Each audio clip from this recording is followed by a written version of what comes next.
আসসালামু আলাইকুম এভরিওয়ান। আজকে চলে আসলাম নতুন একটি জায়গায়। জায়গাটি হলো ডেমরা হাউজিং। শুভ সকাল, শুভ সকাল, শুভ সকাল। সকালবেলার ঘোরার মজাটাই আলাদা। যারা সকাল সকাল ঘুমান, এই যে দিনের 10টা 11টা 12টা বাজে ঘুম থেকে ওঠেন, তারা কি এই মজাটা কখনো উপভোগ করতে পারবেন? সকালবেলা ফজর নামাজের পরে ঘোরাফেরা করে যে মনে একটা শান্তি লাগে। সকালে বাইরের ওয়েদার, যে ন্যাচারাল যে ওয়েদার, ঠান্ডা হাওয়া, খুবই ভালো লাগে। তো আমার মতো আমার মতো সবাই সকাল সকাল নামাজ পড়ে একটু বের হবেন।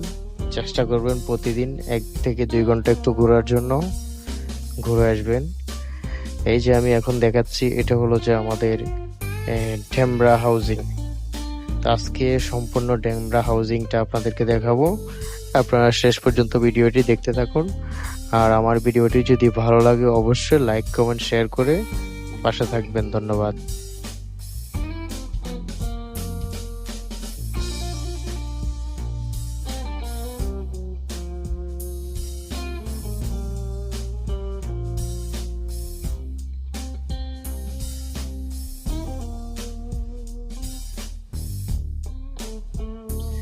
এখন আমি যাচ্ছি একদম ঢেংব্রা বালুর মাঠের শেষ সীমানায়।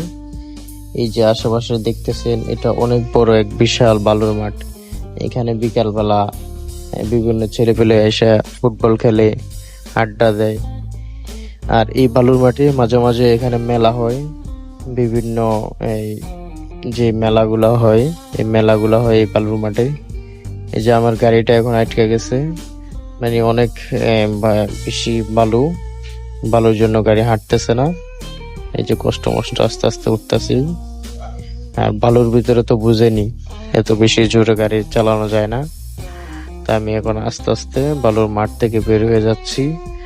এখন সোজা আবার যেখান দিয়ে বের হয়ে আসছি ওই রুটে আবার বের হয়ে যাব।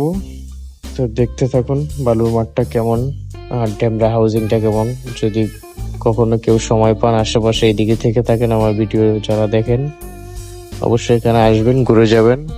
সকাল সকাল একটু বেশি ভালো লাগবে, মনটা নিরিবিলি। আর এখন যেমন দেখতেছেন একেবারে মানুষ কম বা একদম নীরব জায়গা। বাট বিকালবেলা কিন্তু এমন থাকে না। বিকালবেলা এখানে অনেক মানুষ থাকে, যেমন কি অনেক কাফেল থাকে, এখানে আড্ডা দেয়। তারপরে অনেক ছেলেপেলা এসে ফুটবল খেলে, এই আর কি।